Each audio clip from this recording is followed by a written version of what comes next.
Hi hello welcome back to Shweta creation. ನಾನಿವತ್ತು vegetable fried rice ಮಾಡೋದು ತೋರಿಸ್ತಾ ಇದ್ದೀನಿ. ಕೋಸು, ಬೀನ್ಸ್, ಈರುಳ್ಳಿ, ಹಸಿಮೆಣಸಿನ್ಕಾಯಿ, ಕ್ಯಾರೆಟು, ಕ್ಯಾಪ್ಸಿಕಮು, ಒಂದು ನಿಂಬೆಹಣ್ಣು. ಈಗ ಮಾಡೋದು ಹೇಗೆ ಅಂತ ತೋರಿಸ್ತೀನಿ. ಈಗ ಪ್ಯಾನ್ ಇಟ್ಟಿದ್ದೀನಿ ನಾನು. 5 to 6 ಟೇಬಲ್ ಸ್ಪೂನಷ್ಟು ಆಯಿಲ್ ಹಾಕಬೇಕು. ಫಸ್ಟು ಹಸಿಮೆಣಸಿನ್ಕಾಯಿ ಫ್ರೈ ಮಾಡ್ಕೋಬೇಕು.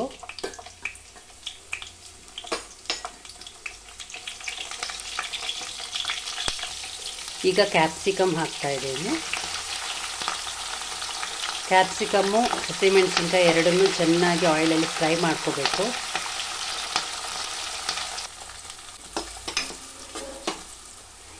ಈಗ ಈರುಳ್ಳಿ ಎಲ್ಲನೂ ಚೆನ್ನಾಗಿ ಫ್ರೈ ಮಾಡ್ಕೋಬೇಕು. ಇವಾಗ ಬೀನ್ಸ್ ಹಾಕ್ತಾಯಿದ್ದೀನಿ. ಎಲ್ಲ ವೆಜಿಟೇಬಲ್ಸ್ ಎಲ್ಲ ಆಯಿಲಲ್ಲೇ ಫ್ರೈ ಮಾಡ್ಕೋಬೇಕು.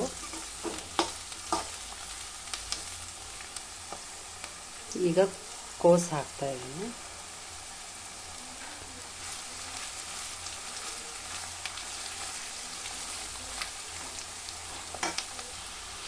ಈಗ ಉಪ್ಪು ಹಾಕ್ತಾಯಿದ್ದೀನಿ. 1.5 ಸ್ಪೂನಷ್ಟು ಉಪ್ಪು ಹಾಕಿದ್ದೀನಿ ನಾನು.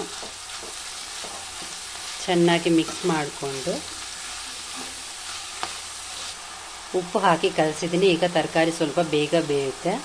ಒಂದು 5 ನಿಮಿಷ ನಾವು ಪ್ಲೇಟ್ ಮುಚ್ಚಬೇಕು.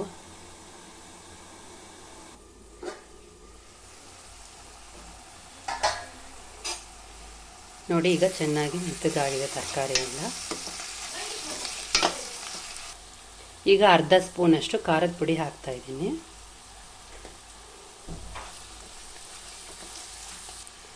1 ಸ್ಪೂನಷ್ಟು ಗರಂ ಮಸಾಲೆ ಪೌಡರು.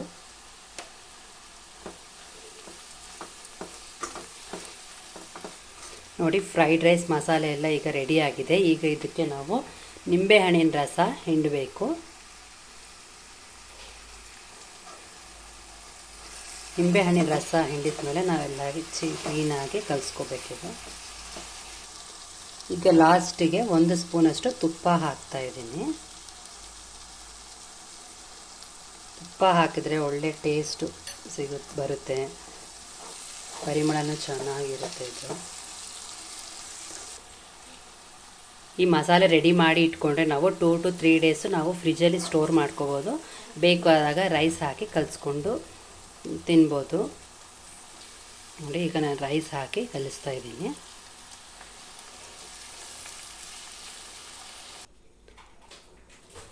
ನೋಡಿ, ಈಗ ಫ್ರೈಡ್ ರೈಸ್ ರೆಡಿಯಾಗಿದೆ. ಎಷ್ಟು ಕಲರ್ಫುಲ್ಲಾಗಿ ಕಾಣಿಸ್ತಾ ಇದೆ. ಫ್ರೈಡ್ ರೈಸು ತುಂಬ ಟೇಸ್ಟಿಯಾಗಿರುತ್ತೆ. ಮಕ್ಕಳಿಗೆ ಬೆಳಗ್ಗೆ ಬ್ರೇಕ್ಫಾಸ್ಟಿಗೆ ಲಂಚ್ ಬಾಕ್ಸ್ ನಾವು ಕಟ್ಟಿ ಕೊಡ್ಬೋದು. ನೋಡಿ, ಎಲ್ಲರೂ ಮನೇಲಿ ಟ್ರೈ ಮಾಡಿ. ತುಂಬ ಚೆನ್ನಾಗಿರುತ್ತೆ ಬ್ರೇಕ್ಫಾಸ್ಟಿಗೆಲ್ಲ. Thanks for watching my video.